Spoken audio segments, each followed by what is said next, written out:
ओम नमो भगवते वासुदेवाय नमः। हरिवंश पर्व 27वां अध्याय। इस अध्याय में हम जानेंगे पुरूरवा के द्वितीय पुत्र अमावसु के वंश का वर्णन, विश्वामित्र और परशुराम की उत्पत्ति। वैशंपायन जी कहते हैं, जन्मजेय पुरूरवा के सभी पुत्र देव कुमारों के तुल्य थे। वे सब महात्मा उर्वशी के गर्भ से स्वर्ग में उत्पन्न हुए थे। उनके नाम इस प्रकार हैं: आयु, बुद्धिमान अमावसु, धर्मात्मा विश्वायु, श्रुतायु, दृढ़ायु, वनायु और शतायु। अमावसु के राजा भीम और नग्नजीत नामक पुत्र हुए थे। भीम के पुत्र श्रीमान राजा कांचन प्रभ हुए। कांचन के महाबली पुत्र सुहोत्र हुए, जो बड़े विद्वान थे। सुहोत्र के केशिनी के गर्भ से जहन्यु नामक पुत्र हुए। उन्होंने सर्वमेध नामक महायज्ञ का अनुष्ठान किया था, जिसमें बहुत बड़ा अनसत्र होता है। गंगा जी उनको पति बनाने के लोभ से उनके समीप गई थी, परंतु जब उन्होंने इस बात की इच्छा न की, तब गंगा जी ने उनकी सभा को जल से भर दिया था। भरत स्तंभ सुहोत्र पुत्र जहन्यु ने अपने यज्ञवाटकों को गंगा जी के द्वारा डूबता हुआ देख क्रोध में भरकर गंगा जी से कहा, गंगे, मैं तेरे इस जल को पीकर तेरे यत्न को व्यर्थ किए देता हूँ। तू अपने अभिमान का फल शीघ्र ही पा ले। तदंतर उन राजऋषि ने गंगा जी को पी लिया। यह देखकर महर्षियों ने महाभागा गंगा जी को उनकी पुत्री मानकर उनका नाम जाह्नवी रख दिया। जहन्यु ने युवनाशव की पुत्री कावेरी से विवाह किया था, जिसे युवनाशव के शाप से गंगा ने अपने ही आधे भाग द्वारा प्रकट किया था। इस प्रकार सरिताओं में श्रेष्ठ साध्वी कावेरी जहन्यु की भार्या हुई। जहन्यु ने कावेरी के गर्भ से सुनह नामक धार्मिक पुत्र को उत्पन्न किया। सुनह के पुत्र अजक हुए। अजक के पुत्र राजा बालाकाशव हुए। उनको मृग्या का व्यसन था। उनके पुत्र कुश हुए। कुश के देवताओं के समान कांतिमान कुशिक, कुशनाभ, कुशाम्ब और मूर्तिमान नामक 4 पुत्र उत्पन्न हुए। राजा कुशिक वनवासी पहलवों के साथ पलकर बड़े हुए थे। उन्होंने इंद्र के समान प्रभाव वाले पुत्र को पाने की इच्छा से तप करना आरंभ कर दिया। तब इंद्र उनके भय से स्वयं ही उनके यहाँ पुत्र बनकर उत्पन्न हो गए। राजा कुशिक को जब तप करते हुए 1000 वर्ष पूरे हो गए, तब इंद्र का ध्यान कुशिक की ओर गया। 1000 नेत्रों वाले पुरंदर इंद्र ने राजा को अति उग्र तप करके पुत्र उत्पन्न करने में समर्थ देख उनके वीर्य में अपने अंश को स्थापित कर दिया। इस प्रकार देवेंद्र सुरोत्तम कुशिक के पुत्र बने थे। इस प्रकार इंद्र स्वयं कुशिक के पुत्र कौशिक गाधी बनकर उत्पन्न हुए थे। राजा कुशिक की पत्नी पुरुकुत्सक की पुत्री थी। उसके गर्भ से ही गाधी उत्पन्न हुए थे। गाधिक की महाभाग्यवती शुभ कन्या का नाम सत्यवती था।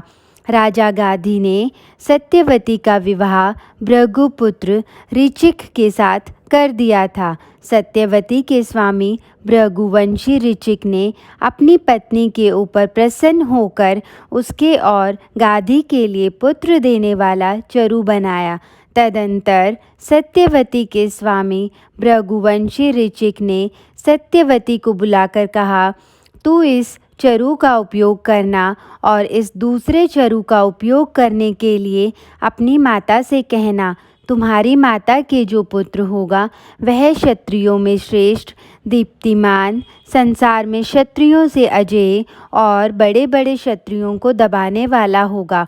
कल्याणी, यह चरु तुम्हें भी धैर्यधारी, तपोनिधि, शांत स्वरूप, द्विज श्रेष्ठ पुत्र देगा। सदा तपस्या में ही तत्पर रहने वाले भृगुनंदन ऋचिक अपनी पत्नी से इस प्रकार कहकर तप करने के लिए वन में चले गए। उसी समय राजा गाधी अपनी भार्या के साथ तीर्थ यात्रा के प्रसंग से अपनी पुत्री को देखने के लिए ऋचिक ऋषि के आश्रम पर आए। तब सत्यवती ने ऋषि के दिए हुए दोनों चरुओं को ग्रहण करके उन्हें यत्नपूर्वक अपनी माता के सामने लाकर रख दिया।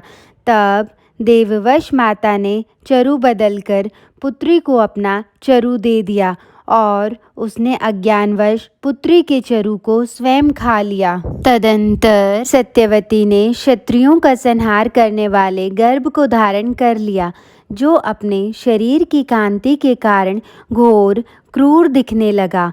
उसको देखकर ऋषि ने ध्यान के द्वारा सारी बातों को जान लिया। फिर द्विजश्रेष्ठ ऋचिक ऋषि अपनी श्रेष्ठ अंगों वाली भार्या से कहने लगे, भद्रे, माता ने तुझे ठग लिया है। चरु में उलटफेर होने से तेरा पुत्र अत्यंत दारुण क्रूर कार्य करने वाला होगा और तेरा भाई तपस्या का धनी एवं ब्रह्म स्वरूप होगा। मैंने तप के द्वारा उस चरु में सारा वेद भर दिया था। पति के इस प्रकार कहने पर महाभाग्यवती सत्यवती स्वामी को प्रसन्न करके बोली, मेरा पुत्र ऐसा ब्राह्मणधम न हो। तब मुनि ने उससे कहा, भद्रे, पिता अथवा माता के कारण ही पुत्र क्रूर कर्म करने वाला हो जाता है। मैंने तो उग्र कर्म करने वाले पुत्र की कामना नहीं की थी, परंतु तेरी ही असावधानी से चरु का उलटफेर हो गया है, अतएव ऐसा ही पुत्र होगा। इस प्रकार कहने पर सत्यवती ने फिर कहा, मुने, आप चाहें तो तीनों लोकों का निर्माण कर सकते हैं, फिर पुत्र की तो बात ही क्या, आप तो मुझे शमपरायण सरल पुत्र ही प्रदान करें। प्रभो द्विजश्रेष्ठ, यदि इस बात को पलटा न जा सके तो भले ही आपका और मेरा पुत्र ऐसा हो जाए। तब उन्होंने अपने तपोबल से उसके ऊपर अनुग्रह किया और कहा, भद्रे, वरवरिणी में, पुत्र में और पौत्र में कुछ भेद नहीं समझता, अतः तूने जो कहा है वैसा ही होगा। तदंतर सत्यवती ने भृगुवंशी जमदग्नि को जन्म दिया, जो तपस्या परायण, जितेंद्रिय तथा शम मनोनिग्रह से संपन्न थे। भृगुवंशी ऋचिक मुनि ने पूर्व काल में जो देवताओं की आराधना की थी, उसी के प्रभाव से रुद्र और विष्णु के अंशभूत उन दोनों चरुओं में उलटफेर हो जाने पर भी वैष्णव चरु के अंश से शांत स्वभाव जमदग्नि मुनि का जन्म हुआ। सत्यवती सत्य धर्म में तत्पर रहने वाली पुण्यात्मा स्त्री थी। यही कौशिकी नाम से विख्यात महानदी हुई। इक्ष्वाकु वंश में रेणु नाम वाले एक नरेश थे। उनकी कन्या महाभागा रेणुका थी, जिसका दूसरा नाम कामली भी था। उस रेणुका या कामली के गर्भ से तपस्वी एवं विद्वान ऋचिक पुत्र जमदग्नि ने अत्यंत कठोर स्वभाव वाले परशुराम जी को प्रकट किया था, जो समस्त विद्याओं में पारंगत, धनुर्वेद में प्रवीण, क्षत्रिय कुल का संहार करने वाले तथा प्रज्वलित अग्नि के समान तेजस्वी थे। इस प्रकार औरव नाम से प्रसिद्ध ऋचिक मुनि के तपोबल से उनकी पत्नी सत्यवती के गर्भ से ब्रह्मवेताओं में श्रेष्ठ महायशस्वी जमदग्नि का प्रादुर्भाव हुआ। ऋचिक के मझले पुत्र शनुशेप और छोटे पुत्र शनुपुच थे।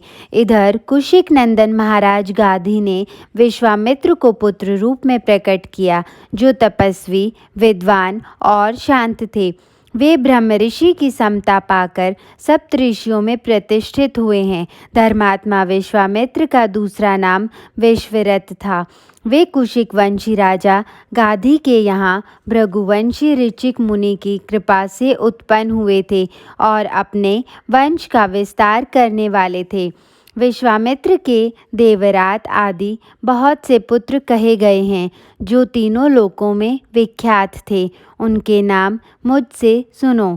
देवश्रवा, कात्यायन गोत्र के प्रवर्तक कति और हिरण्याक्ष, ये तीनों शालावती के गर्भ से उत्पन्न हुए थे।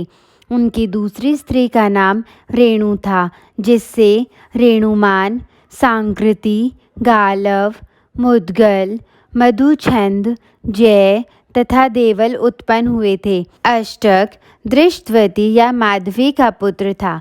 कच्छप और हारित भी विश्वामित्र के ही पुत्र थे। इन कौशिक वंशी महात्माओं के प्रसिद्ध गोत्र इस प्रकार हैं: राजन, पाणिन, भृगु, ध्यानजप्य, पार्थिव, देवरात, शालंकायन, बाष्कल, लोहित, यामदूत, कारिशु, शोश्रुत, कौशिक, सैंधवायन, देवल, रेणु, याज्ञवल्क्य, अगमर्षण, औदुंबर, अभिषनाथ, तारकायन, चुंचुल, शालावत्य, हिरण्याक्ष, सांकृत्य, गालव तथा बादरायणी, ये तथा और भी बहुत से बुद्धिमान विश्वामित्र के पुत्र थे। कौशिक गोत्री ब्राह्मणों की संख्या बहुत है। वे अन्य ऋषियों के कुल में विवाह संबंध स्थापित करने के योग्य हैं। महाराज, राजऋषि पौरव तथा ब्रह्मऋषि कौशिक के कुल में संबंध हुआ है। इस प्रकार इस वंश में ब्राह्मणों तथा क्षत्रियों का परस्पर वैवाहिक संबंध विख्यात है। विश्वामित्र के पुत्रों में शुनहशेप सबसे बड़े माने गए हैं। मुनिश्रेष्ठ, शुनहशेप का जन्म यद्यपि भृगुकुल में हुआ था, तथापि वे कौशिक गोत्री हो गए। कहते हैं, राजा हरिश्चंद्र के यज्ञ में शुनहशेप पशु बनाकर लाए गए थे। उसी समय वे विश्वामित्र के पुत्र हुए। देवताओं ने विश्वामित्र के हाथ में पुनः शुनहशेप को दे दिया था। देवताओं द्वारा प्रदत्त होने के कारण वे देवैरातः इस व्युत्पत्ति के अनुसार देवरात नाम से विख्यात हुए। विश्वामित्र के देवरात आदि 7 प्रमुख पुत्र थे। उन्हीं से अष्टक का भी जन्म हुआ था, जो दृष्टवती का पुत्र था। अष्टक का पुत्र लौही बताया गया है। इस प्रकार मैंने जहनु कुल का वर्णन किया। इसके बाद महात्मा आयु के वंश का वर्णन करूँगा।